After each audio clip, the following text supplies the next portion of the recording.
નમસ્કાર કલમ યુદ્ધ સમાચારની સાથે હું છું આપની સાથે પાયલ બામભણિયા। તો જોઈએ આજના મહત્વના સમાચારમાં। છોટાઉદેપુર જિલ્લા તથા ગુજરાત સરહદી મધ્યપ્રદેશ વિસ્તારોમાં દિવાસાના તહેવારની ભારે આસ્થાભેર ઉજવણી શરૂ। ખાસ કરી દિવાસો એ આદિવાસીઓ માટે વર્ષની શરૂઆતનો ત્રીજો તહેવાર કહી શકાય, કારણ કે આદિવાસીઓ અખાત્રીજે નવા વર્ષની શરૂઆત ગણતા હોય છે। એ વર્ષની શરૂઆત અખાત્રીજ, ત્યારબાદ ઉજાણી ત્રીજો દિવાસો, આમ તો અન્ય વિસ્તારોમાં પણ દિવાસો ઉજવાય છે। સફળતાપૂર્વક વાવણી બાદ સોળે કળાએ ખીલી ઉઠેલી લીલીછમ ધરતીના વધામણા અને મા પ્રકૃતિના આભાર અભિવાદન માટે ઉજવાતો તહેવાર એટલે દિવાસો। અહીંના આદિવાસીઓ પ્રકૃતિને પૂજવામાં માને છે અને પ્રકૃતિ એ જ પરમેશ્વર તેમ માની અને સાક્ષાત દેવો જેવા કે ધરતી માતા, વાયુ, પવન, અગ્નિ, પાણી, મેઘ, નદી, નાળા, પર્વતો, ડુંગરો, પહાડો તેમજ પોતાના ખત્રી પૂર્વજોને જ પોતાના દેવ માની અને પૂજવામાં આવે છે। આ વિસ્તારના લોકો દિવાસાનો તહેવાર ખાસ કરી રાજીનું ગાયણ ઉપરાંત બીજા 3 દિવસ સુધી ઉજવતા હોય છે।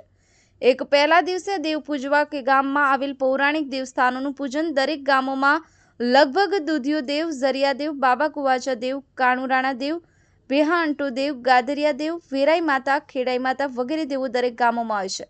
તે ઉપરાંત અન્ય દેવસ્થાનો પણ દરેક ગામમાં આવેલા હોય છે અને તેઓનું પૂજન કરવામાં આવે છે।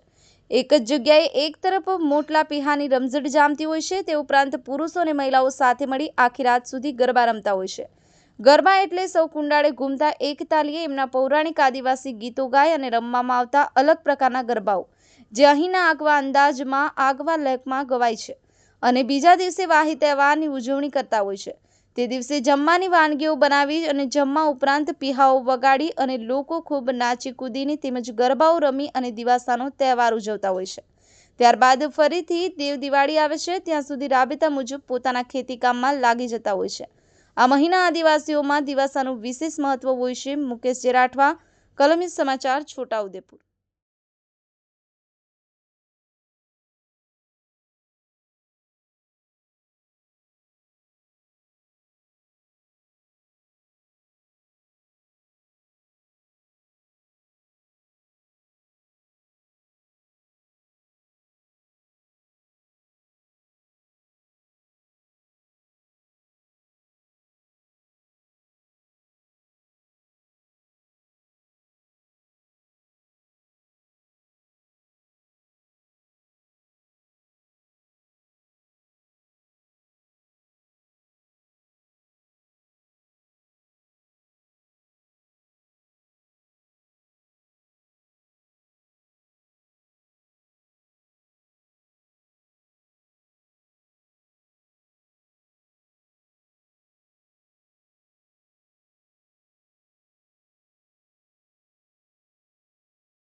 કે જેવા કે અમારા ચાંબલિયા દેવ, દુધિયા દેવ, બાબા કુવાજા દેવ, બાબા જડવા દેવ સહિતના આદિવાસી દેવસ્થાનો પર દર વર્ષની જેમ આસ્થાભેર પૂજન કરવામાં આવ્યું અને દર વર્ષની જેમ ગામના લોકો ગઈકાલે સાંજે ગાયણું કે રાજીનું ગાયણું કરવામાં આવ્યું અને આજે દેવ એટલે આજે દેવનું પૂજન કરીને દિવસાની ઉજવણી કરવામાં આવી. વાલસિંહભાઈ રાઠવા, પાણીબાર.